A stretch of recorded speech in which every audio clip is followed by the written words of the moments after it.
Bonjour. Alors aujourd'hui, je vais vous parler du cycle féminin, sous un angle un peu différent de ce que vous pouvez entendre peut-être au travers de vidéos ou au jour d'aujourd'hui, on trouve du matériel passionnant sur le cycle, sur internet, dans des livres, partout. Mais je voulais vous le présenter un peu sous un angle différent, au travers de mon filtre d'accompagnatrice du féminin sacré, euh, qui accompagne des femmes qui souffrent d'un féminin blessé. Puisque vous savez hein, que maintenant, en thérapie individuelle, j'accompagne des femmes qui souffrent de maladies gynécologiques telles que l'endométriose, dont j'ai souffert également, ou d'autres types de maladies, des cancers, et puis différents maux du féminin. D'ailleurs, ce ne sont pas que des maux forcément physiques, hein. Et en fait, je constate que les croyances ont la peau dure, en fait, qu'on nous continuons tous de fonctionner par rapport à des conditionnements sociaux.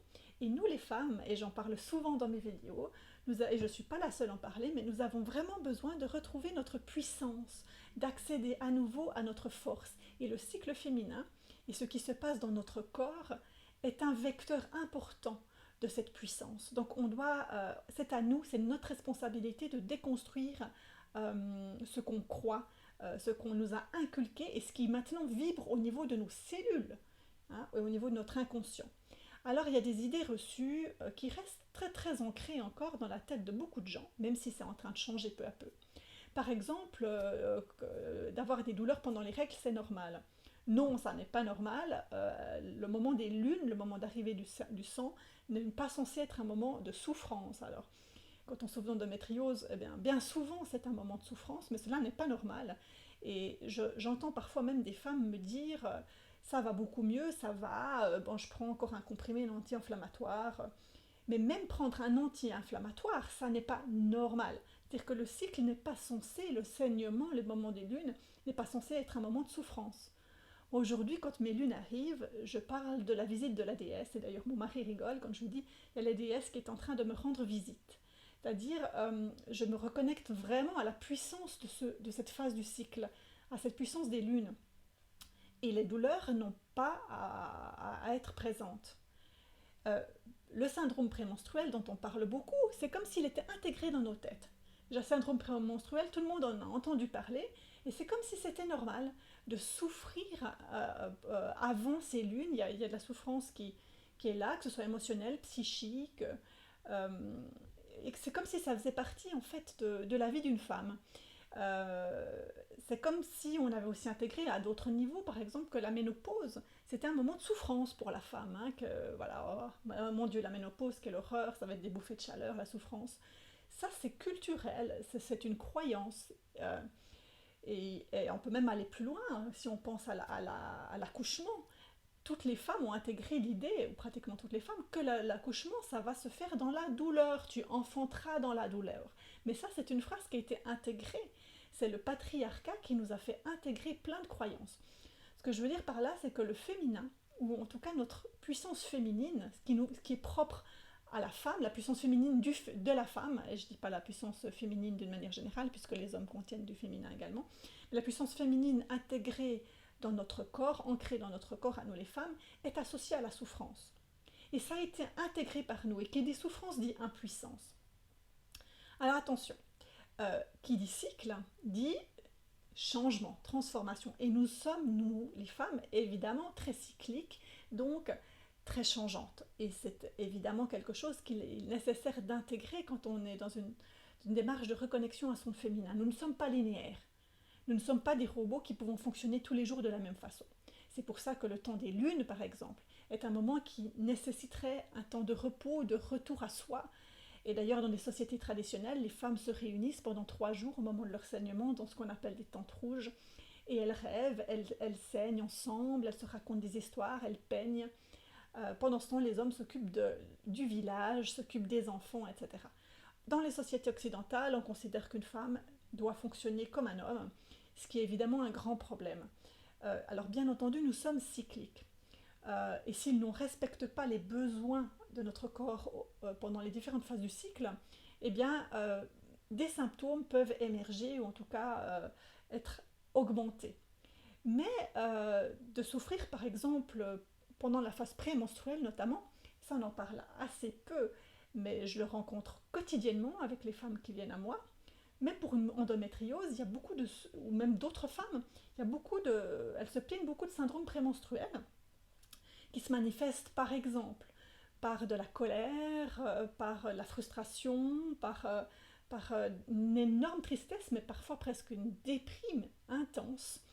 Et cela, ça n'est pas ce que je considère normal, cyclique. Alors bien entendu qu'il y a des changements hormonaux, bien entendu que nous sommes menés aussi par les hormones, puisque dans la première phase du cycle, nous sommes menés par les oestrogènes et ensuite par la progestérone, et cela bouleverse profondément notre corps. Et à chaque phase du cycle, et Miranda Gray explique très bien qu'il y a 4 phases principales du cycle, chaque phase nécessite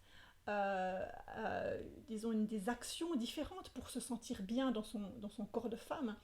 Il y a des phases plus yin, donc plus féminines, comme la phase de lune, comme j'ai dit, qui demande un retrait, de se retirer chez soi, de prendre soin de soi, de peut-être arrêter de sortir trop, dans la mesure du possible. La phase prémenstruelle est également une phase très yin, très féminine, où on peut être très changeante, irritable, passer du rire aux larmes.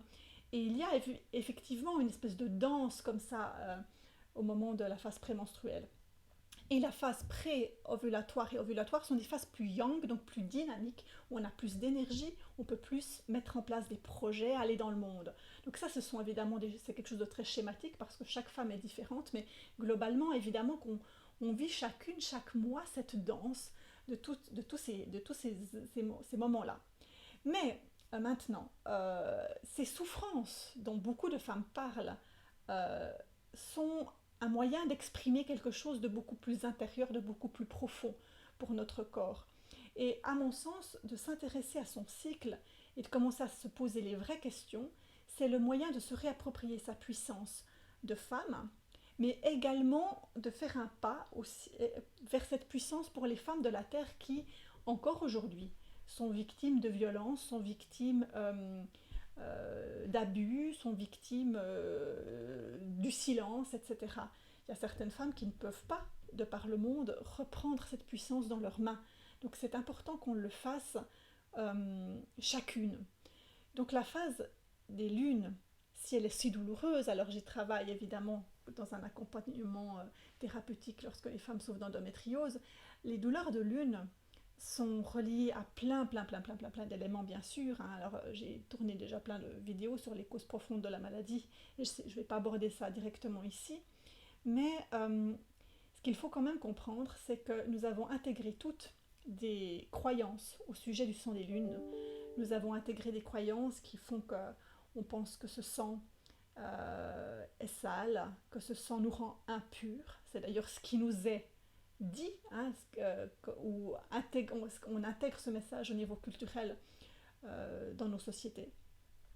Et en fait, les douleurs de lune parlent de mémoire de femmes que l'on a été parfois, ou de femmes de nos lignées qui ont souffert dans leur corps et qui ont intégré des messages très négatifs autour du sang des lunes.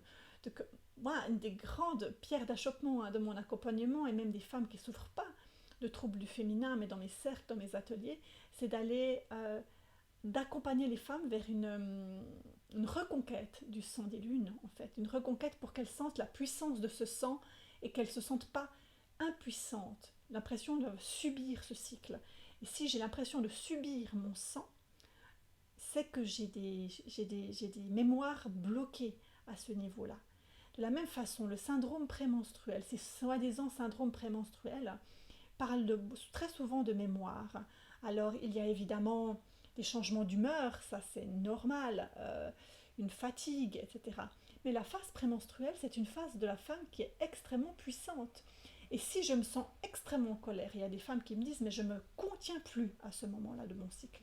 Je suis hors de moi, je pourrais presque tuer les gens. » Ou certaines me disent « mais je tombe dans un état de dépression intense. » Eh bien là, c'est qu'il faut aller creuser. C'est important d'aller comprendre ce qu'il y a derrière. Et parfois, il y a des mémoires. Alors moi, je découvre différents types de mémoires. Il y a des mémoires de sorcières qui se cachent là derrière, de femmes puissantes. Et la phase prémenstruelle, elle est très intéressante parce qu'elle nous reconnecte à notre sagesse profonde de femme qui contient le cycle de la vie et de la mort. Lors de la phase prémenstruelle, l'ovocyte s'en va, se prépare à s'en aller s'il n'a pas été fécondé. C'est-à-dire qu'il nous rappelle inconsciemment que nous sommes reliés au cycle de la vie et de la mort.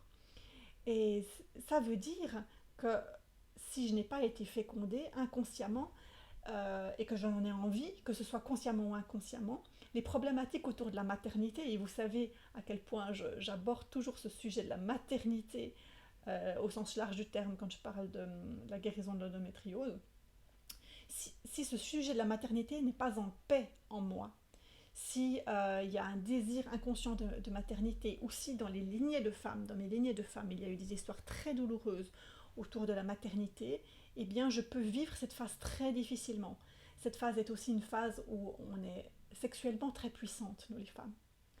Or, on peut utiliser cette phase puissante, cette phase très magnétique pour les hommes, pour aller vers une énergie de construction et se reconnecter à la sagesse, vraiment à la puissance animale que l'on contient, ou aller vers l'énergie de destruction. Vous voyez, le cycle de la vie et de la mort contient l'énergie de construction et de destruction. Et si je vais davantage vers la destruction, c'est-à-dire que si je suis vraiment dans des colères impressionnantes contre les autres ou contre moi, et donc ça se transforme en tristesse, en dépression, en déprime, eh bien, je suis là dans une répétition de schéma. Et si je suis dans ce type de modèle chaque mois de mon cycle, cela veut dire que je subis. Et si je subis, je ne suis pas dans ma puissance. Si je subis, c'est qu'il y a quelque chose à aller comprendre. Alors, bien entendu qu'il y a des changements au fil des mois à nouveau. Je ne suis pas en train de dire que tout doit être linéaire. Mais s'il y a de grosses souffrances, c'est qu'il y a vraiment des choses profondes à aller voir, au-delà de plantes à prendre, etc., qui peuvent vous accompagner. Moi, je ne suis pas la spécialiste des plantes. Il y a des personnes qui savent très bien faire ça. Mais c'était quand même pour vous rendre attentive à ces choses-là qui sont parfois très bloquantes et d'aller aussi faire des soins énergétiques, les soins de Moon Mother, etc. En général, ça ne suffit pas. J'ai vraiment constaté dans ma pratique qu'il fallait aller travailler sur des mémoires. Et le transgénérationnel est une clé, les mémoires karmiques en est une autre, pour aller débloquer des choses si c'est nécessaire.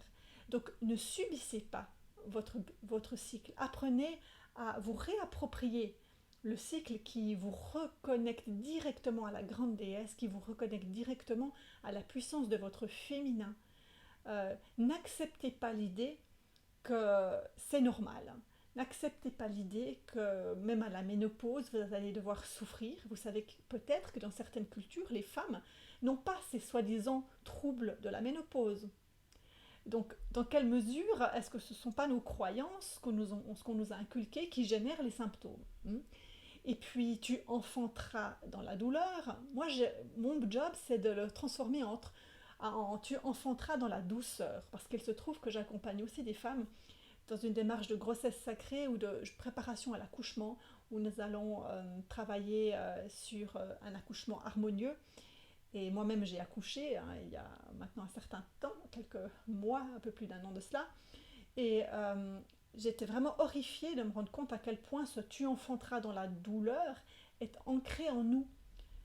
Mais à nous, à vous, à chacune d'entre nous, de décider que désormais son corps va devenir un temple, ce temple sacré dont je parle souvent, qui sera un temple de douceur, d'amour et de bien-être. Et pour cela, pour en arriver à cela, eh bien, il y a un chemin à faire, un chemin de guérison, parfois un chemin de guérison profonde, et ça signifie de prendre responsabilité.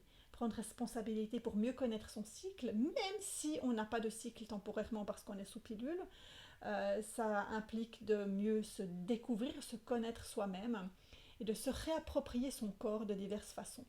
Donc voilà, c'était un petit peu ce que je voulais vous partager aujourd'hui par rapport au cycle, par rapport aux troubles du cycle. Et donc si vous avez des questions, n'hésitez pas à me les poser ou prenez contact avec moi si vous avez besoin d'un accompagnement. En tous les cas, je vous souhaite de pleinement vivre votre nature cyclique et la beauté de tout ce que votre corps de femme peut vous apporter. Alors je vous dis à bientôt!